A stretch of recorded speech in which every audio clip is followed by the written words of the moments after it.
Councillor Russell Perrin, fractious budget debate and decision on Thursday night, and Councillor Mark Ingwell, the leader of council, probably severely criticised you, which we published this morning. So, giving you the right to reply, what is your response to his criticisms? Well, I've only just seen the report, but you know, he can say what he wants, really. The fact of the matter is, he is rising council tax when he doesn't need to. And I've shown in our alternative budget that it is possible to provide a real terms cut in council tax whilst protecting frontline services and the back office function at the council. And I do think it's rather rich, coming from the person that often says, oh, well, we're tired of Yahoo politics and we're tired of the politics of personality. His entire piece on me this morning is attacking the person rather than the policy. We can't just move an amended budget without officer approval. It's not like in Parliament where people can just say things that they want to say. It has to get approval by the Section 151 officer at the Town Hall, which means that the budget is passed off as being balanced and sustainable. They talk about what the budget might be in 4 or 5 years' time. Well, over the lifetime of the next 4 or 5 years, we've shown it's a sustainable budget. Beyond 5 years, who can say what happens? All we know is that right here, right now, the people of this town are suffering, and it's wrong to burden them with this mean council tax rise. And I have shown that we can cut council tax and we can still match them pound for pound in investing in services like Pets Corner, the Playhouse, our parks, and all the things that we like to use. The council has the money, they've chosen not to use it. He said in his piece that the officers warned Councillor Perrin its plans were unsustainable beyond 3 years. Is that true? They always say that beyond the MTFS, which is a technical document, that they cannot say what will happen with government finances. Okay, so beyond 5 years, they cannot, beyond the term of the medium-term financial strategy, they cannot say whether what I'm saying is sustainable or not. What they can say is that for this year, it is sustainable. And if I remind you, last year, I pointed out an error in their papers when they said that it wasn't possible to cut council tax. And I showed that they had actually made a mistake and they were double counting the cost of Pets Corner in their paperwork. And they strenuously denied it at the time. They said they didn't have the money to be able to provide people with a council tax cut then. And it turned out they were wrong and they apologised. And they could have provided a council tax cut last year. We've changed to spare. And the world hasn't stopped. The sky hasn't fallen in. The council is still going on. So it's untrue of them to say that what I'm proposing is unsustainable. What's happening here is they are incompetent and they do not know their own budget papers. So even at council the other night, when I moved our council tax cut and I said that we were able to put money aside for hard-pressed residents, which we agreed, they've done the same, but we've been able to do more on top of the £1 million that the government is also giving the council to support people who cannot pay their council tax. We've gone further, and they couldn't agree between themselves. One of them was saying they'd put £1.6 million aside. One of them saying they put £1.3 million aside.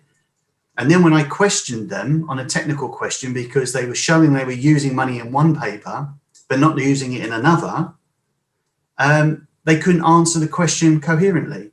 So the leader of the council and the portfolio holder for their finances aren't talking to each other. They don't know what they're doing. So what I'm saying is it's possible to move a council tax cut in real terms, provide money, more money for people that will be struggling to pay their council tax. That's why we created a hardship fund for those that won't be able to pay, because lots of people are either losing their jobs or worrying about paying their finances, or indeed, as I said, many people caring for people at the moment that are struggling with this vile disease, or even people that are having to put their lives back together because of the sudden loss of a loved one. And I think each of us knows somebody that's been touched by this disease. And I pointed out full council, even Even in my circle of friends and family, people have been touched by this horrid thing, and people need a break. And it's the duty of every arm of government to do their best to try and support people at this time. And that's why the Conservative government has put £160 million worth of COVID support into this town. And we are showing that the local council can also extend the arm of support by cutting council tax, by creating a hardship fund that's bigger than the one they're proposing to be able to help more people who are struggling. And all they can do is come out with cheap shots like call me Donald Trump. Well, I'd like to be a pound behind that man. That's all I can say, because there are no similarities. Will this be part now of a 12-week campaign, which is not a long time, in the run-up to the local elections? Is this? I mean, you've already, I believe, started a petition, etc. Is this the main prong of your campaign? There will be a local election campaign, and I'm not entirely sure when it will be. The government has said they're not planning on delaying the local government elections, but who can say at this moment in time? The reason we're launching the petition is much like I've launched petitions in the past. If you remember, Michael, a number of years ago, they wanted to raise the parking charges in our local hatches, and I launched a petition because I felt it was wrong. It was wrong for business. It was going to cripple local businesses. And they U-turned on that in the end. They told us that it couldn't happen. It was unsustainable. And I succeeded. And again, the world never stopped working. And it's the same with this. This isn't about winning an election. I've moved every year. I've shown every single year for the past 5 years I've been doing this job that it is possible to have a council tax freeze or cut. And in the past, I've done it because I think it's the duty of us to try and help people pay their bills. We've got some of the highest council tax in Essex. Our neighbours Epping have some of the lowest. What is it our council's doing that means that they feel they can hike it by another 1.99%? So that's what I've been trying to say over the past 5 years, and I've had enough. And there are plenty of other people that have had enough. And that's why I've launched a petition to mount support to see if we can overturn this rise of 1.99% and get a cut, because people need it. And so it's not about winning an election, it's about making sure that people get that council tax cut because they are struggling to pay their bills, Michael. I think one of the Labour arguments there's a number of Labour arguments I'll go through very quickly, but one of them was that it's only a tenner. Yeah, what's your reaction to that? Well, first of all, I think that's very glib of them to say, oh, it's only a tenner, because that's all very well if you've got a tenner. Yeah. And if you haven't got a job or you are struggling, a tenner is worth a lot. But that in itself is disingenuous, because we all know the effect of council tax rises isn't a tenner, it's cumulative, it's compound, it grows year on year. And actually, it's been many hundreds of pounds that their council tax has gone up year on year on year. And the effect of this council tax rise will result in much more money having to be found by people that can't pay it. Hundreds of pounds, not just a tenner. So I really think that's unfair. And I just think, how can they do this to people? I mean, they've sat, for example, we've got people in this town who run small businesses. The government has supported them by issuing government grants, not loans, but grants, so that they can get through this very difficult period. And you run a piece and it's still ongoing, even now. The government gave grants in November. And there are businesses in this town that are still not able to access those grants. You need an Newtonian intellect to fill in the form that's on the council website. They're sitting on the cash. They're raising council tax. They are not on the side of people in this town. They're completely out of touch. And even one of their own councillors in that meeting said, oh, no, this is all made up. Well, I tell you, there are plenty of businesses out there that have not received their government grants. There are plenty of people that can't afford a council tax rise at the moment.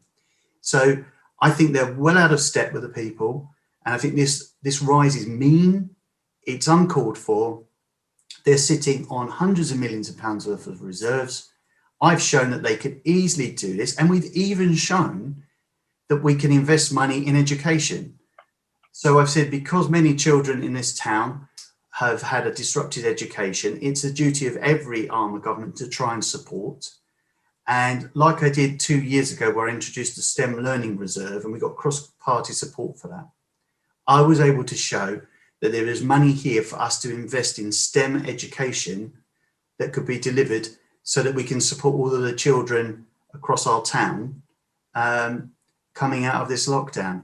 And I tell you, this is very light touch what we've done, because if we were in local government and we were running the town hall, we'd launch a Star Chamber review to look at every single aspect of the council's finances, because there is so much there that can be done, but they are not doing it at the moment. They're rising council tax, they're not supporting local residents, they're not supporting local business, and it needs to stop. So to be clear to our readers, you know, there are several organisations involved in the balancing of a council tax. One is Essex County Council, obviously. References were made, they're not here, your 4 colleagues who are also Essex County councillors, and the increase in council tax from Essex. Do you want to clear that up or defend them in what's happened in Essex? I don't think I need to defend them, but I will say 2 things. First of all, the article you ran the other day with the headline was very accurate. Actually, county council are freezing council tax, but what they are doing is raising the social care precept by 1.5%, because we all recognise that the cost of care for the elderly is going up, and we need to do our bit to try and support the elderly and care for them, and we all recognise that. But the county council was able to freeze their element of the council tax, so they've done their bit. And so if anybody was being disingenuous, it was the Labour administration. The second thing I'd say is, regardless of what county does, or indeed the government, and we can all have a view on what they do, we have a duty as elected councillors here in Harlow to do what we can do in Harlow. And so it's all very well for other people to complain about what's going on elsewhere, but they are in charge here and they cannot govern through protest. They have to take responsibility for what they are doing, and they could cut council tax like we have proposed. They could increase the hardship fund to support more people like we've proposed. And let's just take a look at what they've done this year, even before COVID, Michael. £83,000 worth of money spent on PR companies. The bungled waste contract that's cost them tens of thousands of pounds. They lost £3.5 million of government grants because they didn't build a single council house, even though funds were made available for them to do so.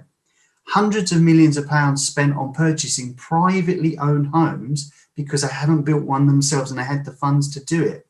£10 million they lost on regenerating our town centre. When we was in charge, the Conservatives, we had a major plan to regenerate. I was in charge of regeneration at the time. That's how we got the enterprise zone. That's how we started getting the hatches regenerated. And they've done nothing, and they've lost £10 million of money to regenerate the town. And I quote, they did not meet stringent criteria on value for money for the taxpayer. They're sitting on government grants, £100 million of whatever money that's coming from for this monorail, which will cost the Harlow taxpayer tens of thousands of pounds, and it leads to nowhere. They have no right to lecture anybody on prudent finance. They could cut council tax. They could increase the hardship fund. They could invest in education, but they are choosing not to. And the only thing left available to them is to call me Donald Trump. I mean, do me a favour.